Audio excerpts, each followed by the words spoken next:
ओम जय श्री कृष्ण। मैं हरिराम सिंह अपने आज इस वीडियो में चर्चा करने जा रहा हूँ गीता ज्ञान अध्याय नंबर 10।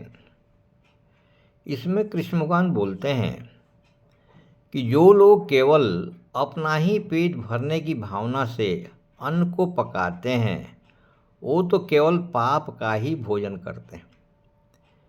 इसमें अर्जुन बोलते हैं कि हे श्री कृष्ण, आप तो कहते हैं कि जन कल्याण से किया हुआ कोई भी कर्म सिर्फ यज्ञ ही है। इसमें कृष्ण भगवान बोलते हैं, हे अर्जुन, हर प्राणी अपनी अपनी निष्ठाओं के अनुसार अलग अलग देवताओं की पूजा करते हैं, उसे भी यज्ञ ही कहते हैं। कुछ लोग परम दानी भी होते हैं, वे भी अपनी धन दौलत को दान करते हैं, उसे भी दिव्य यज्ञ ही कहते हैं।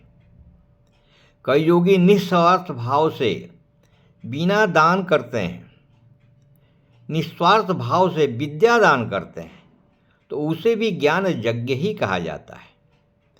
कई योगी अष्टांग योगी क्रियाओं से भी दान करते हैं, जिससे लोग निरोगी हो जाते हैं, जिससे लोगों का आध्यात्मिक रोग चला जाता है, जिससे लोगों का शारीरिक रोग भी चला जाता है, उसे भी ये जन कल्याण की भावना से यज्ञ दान ही होता है। शिष्य को चाहिए कि गुरु को बार बार विनम्र भाव से प्रार्थना करनी चाहिए, ताकि गुरु अपना ज्ञान शिष्य को दे सकें, क्योंकि गुरु के ज्ञान के बिना उस पथ पर चलने से खतरा भी हो सकता है।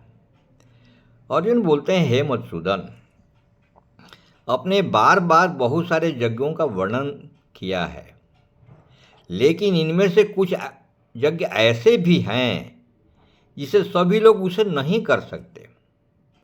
इसलिए हे कृष्ण, ये बताएं कि सबसे बढ़िया यज्ञ कौन सा होता है। इस पर कृष्ण भगवान बोलते हैं, हे अर्जुन, दिव्य यज्ञ से सबसे उत्तम ज्ञान यज्ञ ही है।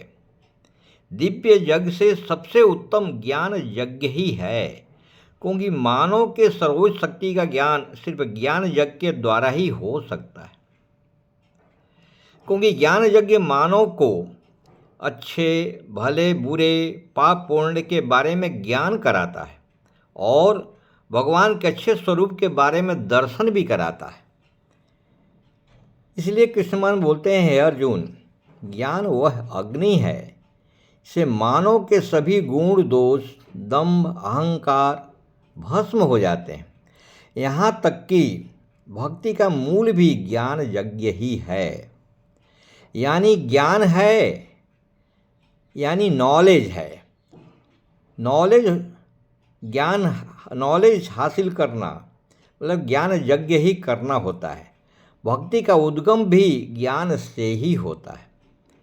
ज्ञान की चोटी पर पहुंचकर भी मनुष्य यह ज्ञान प्राप्ति होता है जो पर्वत से भी ऊपर निर्मल आकाश ही है, जिससे अगर कोई ज्ञान प्राप्त कर लेता है तो संसार का बड़ा दुराचारी भी भगवान को भी प्राप्त कर लेता है, भगवान के शरण में ही चला जाता है।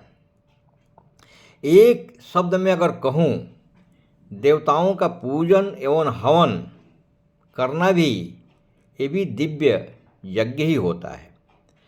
किसी का भंडारा कराना, कोई जन कल्याण की भावना से भंडारा कराना, ये भी एक यज्ञ ही होता है। योगी और सन्यासियों द्वारा विद्या दान किया जाना हुआ जन कल्याण की भावना से ये भी जो है यज्ञ ही होता है। धन दौलत का दान करना भी ये भी यज्ञ ही होता है। अष्टांग योग का दर्शन गुरु के द्वारा कराना, जिसे निरोगी हो सके कोई भी जन कल्याण की भावना से, आध्यात्मिक रोग किसी का दूर किया जा सके जन कल्याण की भावना से, इसको भी यज्ञ ही कहा जाता है।